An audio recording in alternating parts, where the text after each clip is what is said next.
Assalamualaikum warahmatullahi wabarakatuh. Alhamdulillahirrabbilalamin. Allahumma sholli ala sayyidina Muhammad.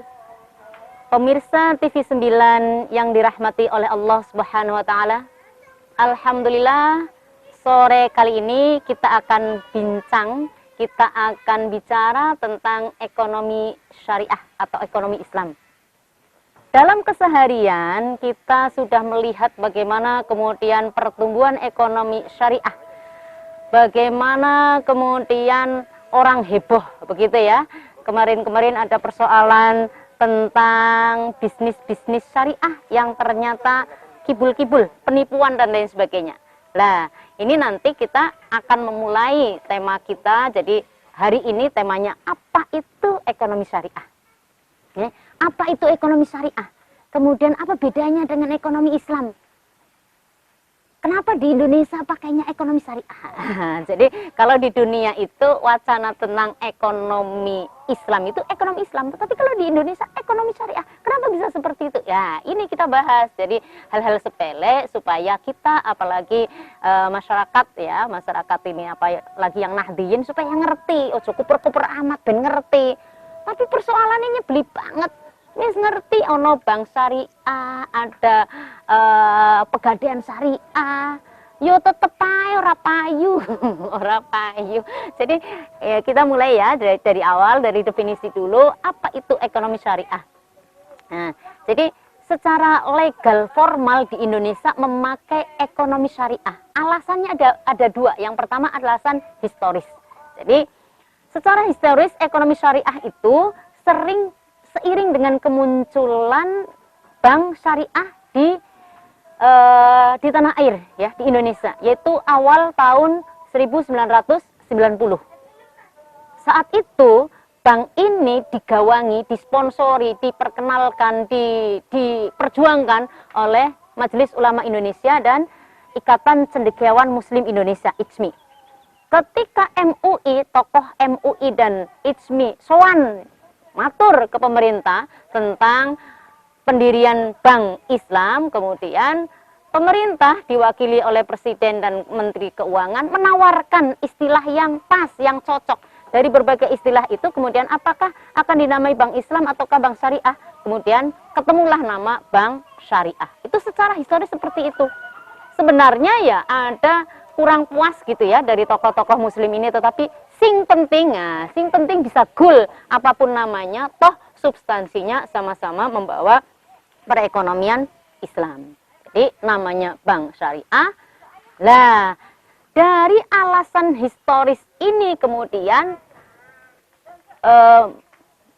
berentet, berdampak kepada alasan legal formal. Dalam legal formal maka kemudian istilah ini diadopsi dalam Undang-Undang Hukum Positif Indonesia dengan terbitnya Undang-Undang Nomor 19 tentang SBSN, Surat Berharga Syariah Nasional Nomor 19 tahun 2008, dan yang nomor 21 tentang Undang-Undang Perbankan Syariah tahun 2008. Nah, itu ceritanya seperti itu. Tetapi kalau mengenalkan di dunia internasional ke negara-negara tetangga dalam forum-forum internasional, tetap namanya ya insurance bank, kemudian Islamic banking and finance gitu, Islamic insurance dan lain sebagainya, pakai nama Islamnya. Tetapi tidak usah dipertentangkan apakah ini ekonomi Islam ataukah ekonomi syariah. Sehingga misalnya di perguruan tinggi juga, kalau saya amati kalau di perguruan tinggi umum misalnya kayak UNER itu adanya ya ekonomi Islam. Tapi kalau di UIN adanya ekonomi syariah dan lain sebagainya. Jadi ya itu ya. Jadi ini istilah. Jadi dua istilah ini tidak perlu dipertentangkan. Lalu kemudian persoalannya adalah apa itu ekonomi Islam atau ekonomi syariah. Jadi ilmu ekonomi itu ilmu yang menerangkan tentang proses pengambilan keputusan. Pengambilan keputusan apa? Kan dalam ilmu ekonomi, dalam kita belajar ekonomi itu karena adanya atau keterbatasan sumber daya, sementara kebutuhan dan keinginan manusia itu tidak terbatas. Maka butuh dikelola. Dikelola tujuannya apa? Untuk mencapai kesejahteraan umat manusia. Itu ilmu ekonomi itu membahas itu. Nah, kalau ilmu ekonomi Islam seperti apa? Ya, itu tadi. Ilmu ekonomi Islam adalah cara mengelola, memanage sumber daya yang terbatas untuk alokasi, distribusi, konsumsi untuk mencapai kesejahteraan, tapi berdasarkan nilai-nilai Islam. Nilai-nilai Islam dari mana? Ya tergantung. Tentunya bersumber dari Al-Quran, As-Sunnah, hadis, ijma, dan sumber-sumber istimbat hukum yang lain. Nah, tetapi kemudian kan kalau didefinisikan seperti itu simpel banget tuh. Oleh karena itu kalau saya ngambil pendapat dari Dawam Raharjo, kalau ada orang bilang apa itu ekonomi Islam, maka setidaknya bisa dikategorikan menjadi 3. Yang pertama adalah ekonomi yang berdasarkan syariat Islam. Yang kedua sistem. Nah, sistem yang berkaitan dengan pengaturan kegiatan ekonomi dalam suatu masyarakat. Dalam suatu masyarakat apa? Berdasarkan atau dengan cara Islam. Itu makna yang kedua. Makna yang ketiga adalah ekonomi Islam itu sama dengan perekonomiannya umat Islam. Atas dasar ketiga makna pemaknaan ekonomi Islam 3 itu tadi, saya ulangi, pertama adalah ekonomi yang berdasarkan syariat Islam, yang kedua adalah sistem, mengatur sistem ekonomi berdasarkan syariat Islam, dan yang ketiga adalah ekonomi Islam, artinya perekonomian umat Islam. Maka ekonomi Islam itu meniscayakan ilmu-ilmu yang berkaitan. Orang yang belajar ekonomi Islam maka harus kuat di sisi ilmu dasarnya, ilmu tentang ekonomi syariah, dan ilmu-ilmu pendukungnya. Ilmu ekonomi syariah pendukungnya itu berarti ada fikih muamalah atau hukum ekonomi syariah, ada tafsirnya, ada hadisnya. Kemudian ada ilmu tool of analysis, alat untuk menganalisis ekonomi syariah. Di situ butuh matematika, statistik, sosiologi, kemudian usul fiqh, filsafat, hukum, bisnis Islam. Itu perlu semuanya. Supaya apa? Supaya kena ketika misalnya ada ini, kebetulan kami di Bojonegoro. Nah, saya domisilinya Bojonegoro, walaupun aslinya Brebes ya. Nah, misalnya di Bojonegoro, ini bagaimana dampak pandemi terhadap UMKM di Bojonegoro? Itu nggak bisa kemudian cari di hadisnya tok, nggak bisa.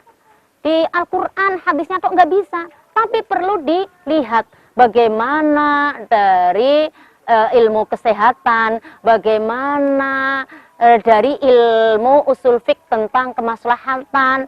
Setidaknya kenapa sih aneh banget, gak ada ono PPKM, saya sulit dan lain sebagainya. Nah, itu dialihkan ke tasarruful imamu alar ra'iyah manutum bil maslahah. Jadi kebijakan pemimpin, kebijakan pemerintah itu tidak lepas untuk kemaslahatan umat, untuk kemaslahatan masyarakatnya. Nah, jadi itu ya, itu tadi definisi dari ekonomi syariah.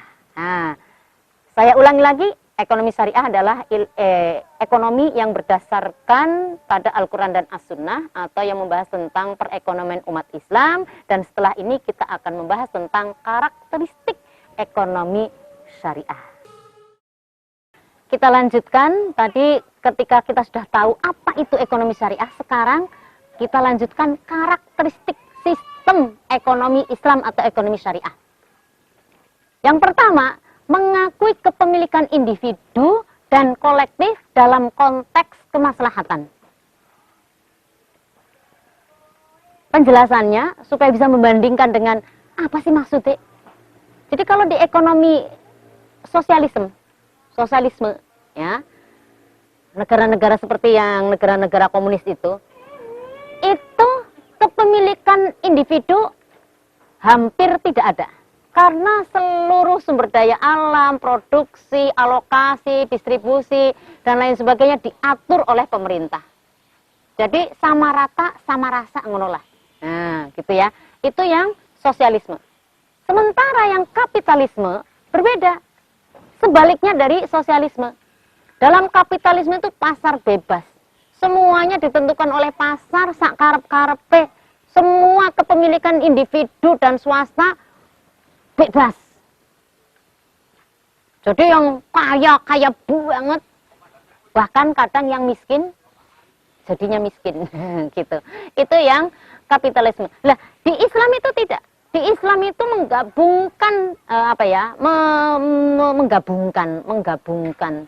menggabungkan keduanya. Artinya menghormati kepemilikan individu, korporasi. Kita sebagai individu bisa berjualan, bisa memiliki tanah, bisa membangun pabrik, bisa mempunyai kekayaan seluas mungkin.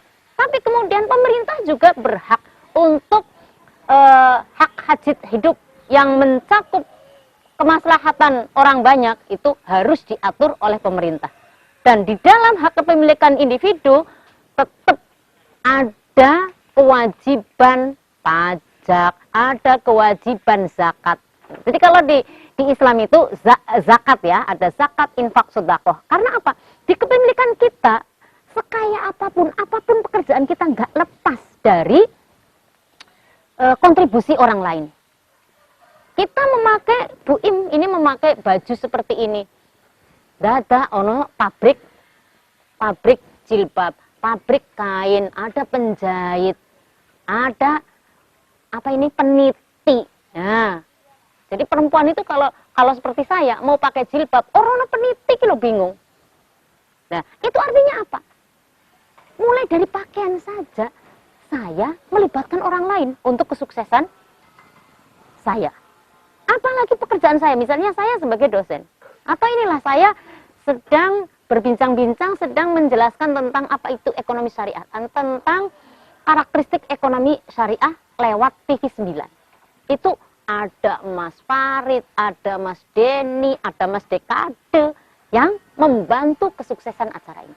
Oleh karena itu kemudian di Islam, di harta kita ada hakul lisaili wal mahrum.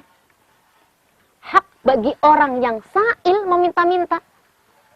Jadi kalau kita naik mobil, di perempatan jalan itu ada yang ngelapi kaca mobil lah, ada yang jualan, kalau jualan bukan minta ya, ada yang pengamen dan lain sebagainya. Itu sebenarnya adalah hak, di harta kita memang ada hak mereka, lisail, yang meminta. Kemudian ada juga yang mahrum. Mahrum ini yang kemudian kena di zakat. Sebagai mustahik zakat, harusnya. Mahrum itu berarti orang yang berhak atas harta kekayaan kita, orang yang butuh, fakir, miskin, dan lain sebagainya, tetapi mereka menjaga harga dirinya, tidak meminta-minta ke kita. Oleh karena itu mestinya, dalam pemberian zakat, harusnya si muzaki, saya sebagai orang yang mengeluarkan zakat, itu harusnya mendatangi kepada mustahik. Ojo sebaliknya. Ya, orang kismin-kismin, fakir miskin dikumpulkan ke rumah kita sampai kemudian keinjek-injek dan lain sebagainya. Itu yang nggak benar. Ya, jadi ini di antara karakteristik sistem ekonomi Islam yang kedua, ya, yaitu berfungsinya institusi zakat sebagai distribusi. Untuk mendistribusikan harta kekayaan kita, tidak hanya kita menjual berjual beli, bertransaksi bisnis, tetapi lewat juga zakat. Kemudian karakteristik yang ketiga, tidak ada transaksi berbasis riba. Sebaliknya dengan bagi hasil. Profit and loss sharing, berbagi keuntungan, berbagi kerugian. Itu prinsip dalam karakteristik ya, ciri khas dari ekonomi Islam. Dan tentang bunga ini ramai sekali perdebatannya. Apalagi di era pasca reformasi ini kemudian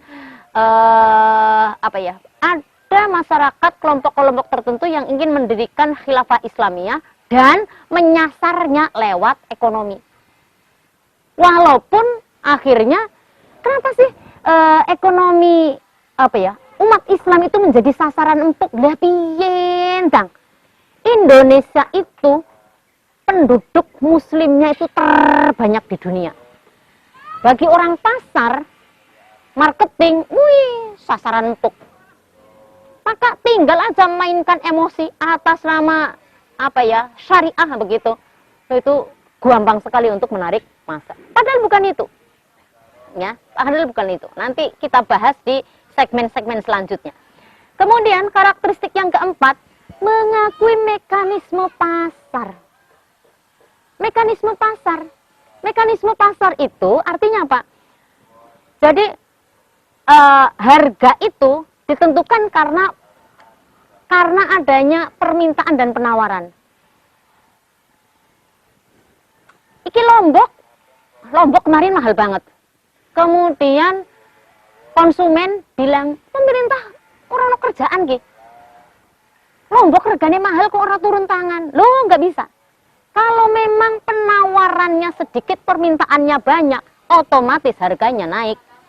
Sebaliknya, kalau penawarannya ngumbruk buahnya, maka otomatis harganya turun. Itu mekanisme pasar.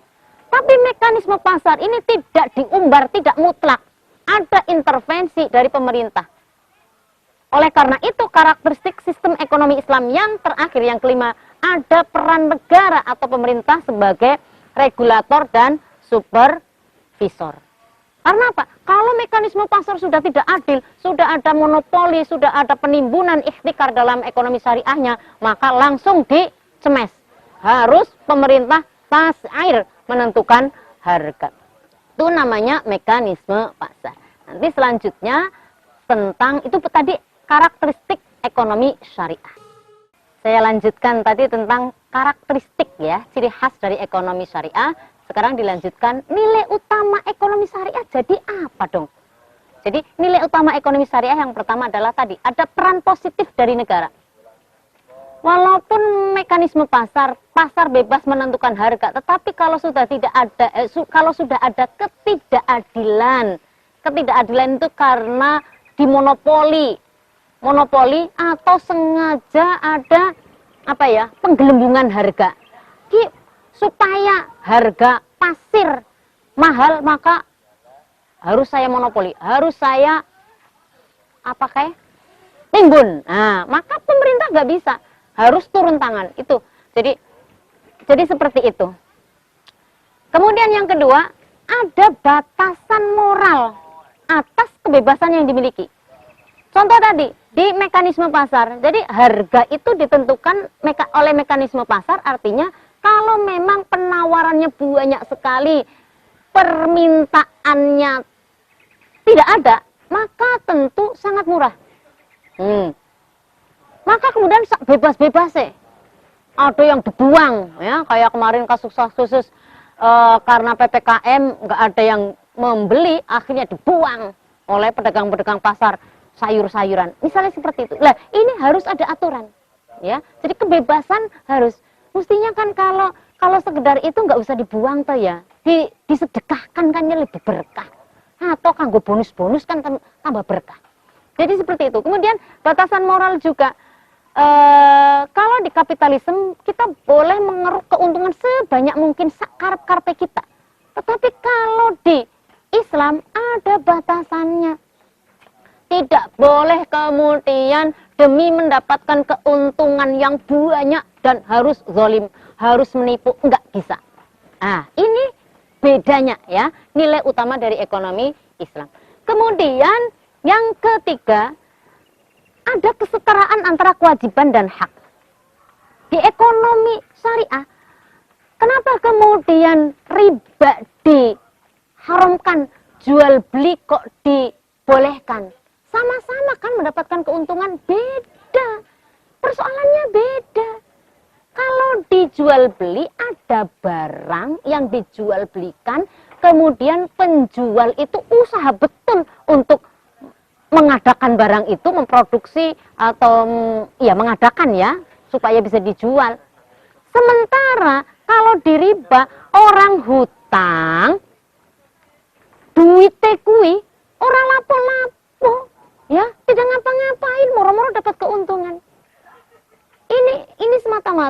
penerjemahan di antaranya penerjemahan dari keseimbangan hak dan kewajiban.